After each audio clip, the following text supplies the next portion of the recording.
Kamusta na kayo mga dodong at maming? Ito na yung matagal nyong iniintay na burger patty recipe. Para pala dun sa mga nagbe-message sa akin at nagtatanong kung saan makakabili ng burger patty or yung mga iba pang suppliers, pasensya na kayo, hindi ko kayo nasagot agad. Medyo natagalan kasi naging busy din kasi. Anyway, bakit ka pa bibili kung kaya mo namang gumawa ng sarili mong burger patty? Makakamura ka na, alam mo pang masarap ang lasa, di ba? Kaya sa video na ito, tuturuan ko kayo ng step by step kung papaano gumawa ng mura at masarap na burger patty. At sigurado akong babalik-balikan ng mga customers nyo dahil sa sarap ng burger mo. Narito ang lists ng ingredients na gagamitin natin. TVP or Texture Vegetable Protein, 30% ng grams ng inyong ground beef, 30% naman ng total grams ng TVP ay breadcrumbs, 300 grams of ground beef, accord powder, onion powder, beef cubes, large egg, garlic powder,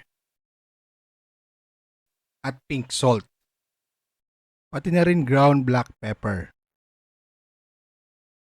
Una, sa mixing bowl, haluin muna natin ang ground beef natin. Ang purpose nito ay para ma-break natin ang bakterya ng ground beef para hindi siya madurog or maghiwa-hiwalay pag nagluluto na tayo ng mga patties natin. Nakakatulong din itong pag-massage ng ground beef para humalo ang fat texture niya sa laman.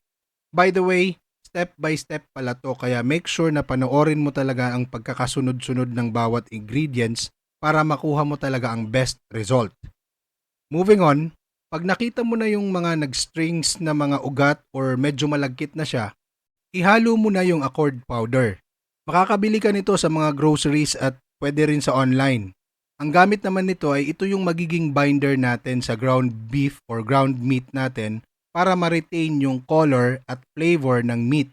Pati na din yung moisture para hindi dry ang patty pag niluto. Make sure na ma-mix mo siya ng mabuti para humalo talaga at tama or balanse doon sa ground meat. Tapos, pagka soft na siya at nahalo mo ng mabuti, add na natin yung TVP or yung texture vegetable protein.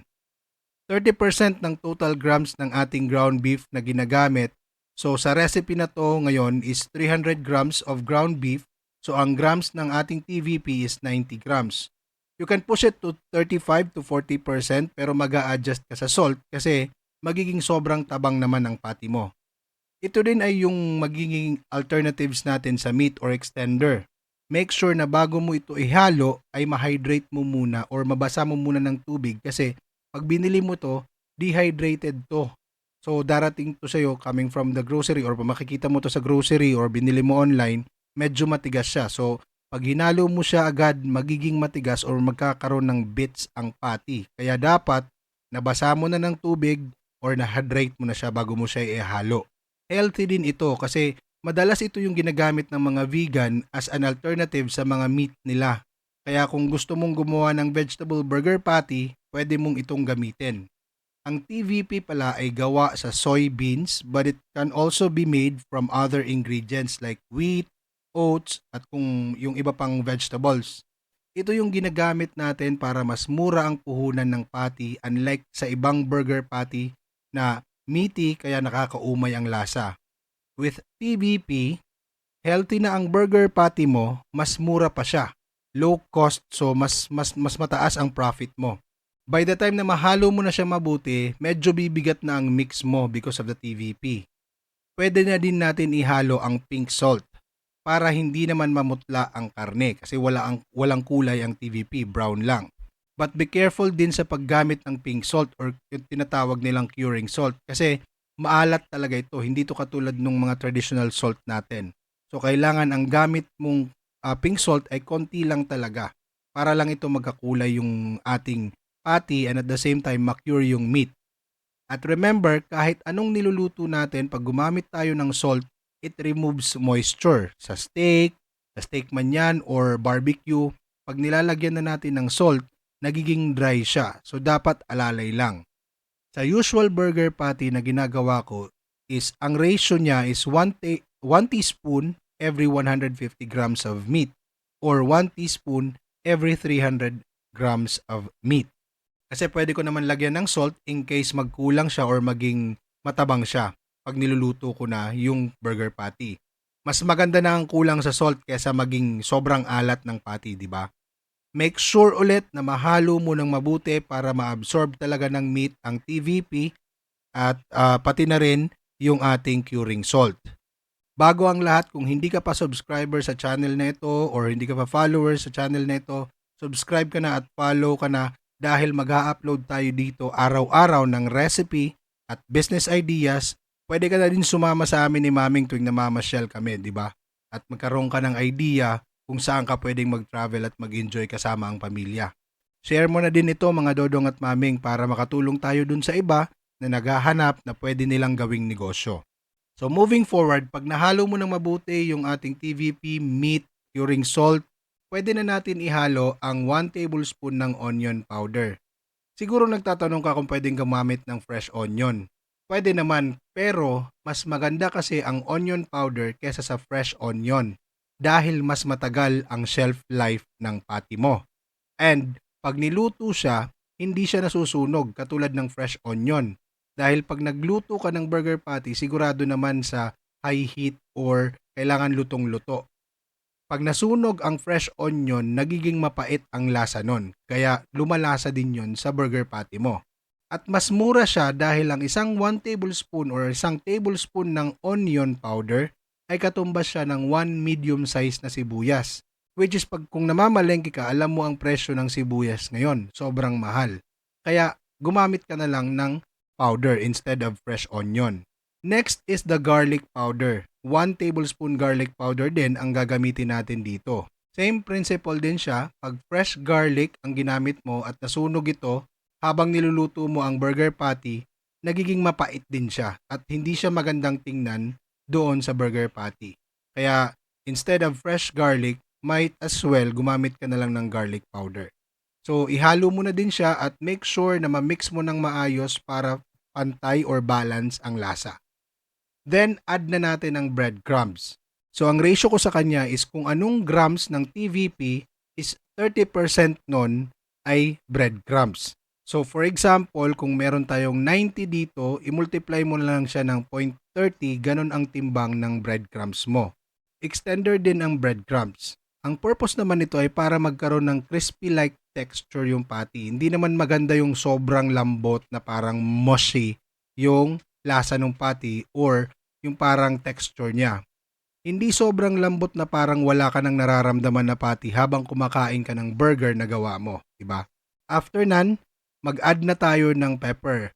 Nasa sayo na kung gaano ka peppery ang gusto mo, pero para sa akin, konti lang para hindi naman ganun kaanghang ang burger patty para kahit bata ang kumakain, magugustuhan niya pa rin. After that, add na natin yung beef cubes.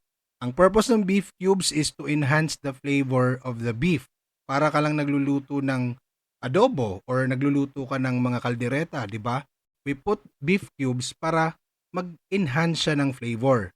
Same din sa ating burger patty. Durugin mo siyang mabuti para humalo talaga siya. Pwede mo siyang ihalo sa konting tubig kung nahihirapan kang magmasa or nahihirapan kang humalo. Kasi sa example natin ngayon, 300 grams lang ito ng ground beef. Pag naghahalo ka na ng 2 kilos or 5 kilos, katulad ng ginagawa ko doon sa burger business namin, medyo mabigat siyang haluin. Kaya make sure mo lang na tunaw siya sa konting tubig.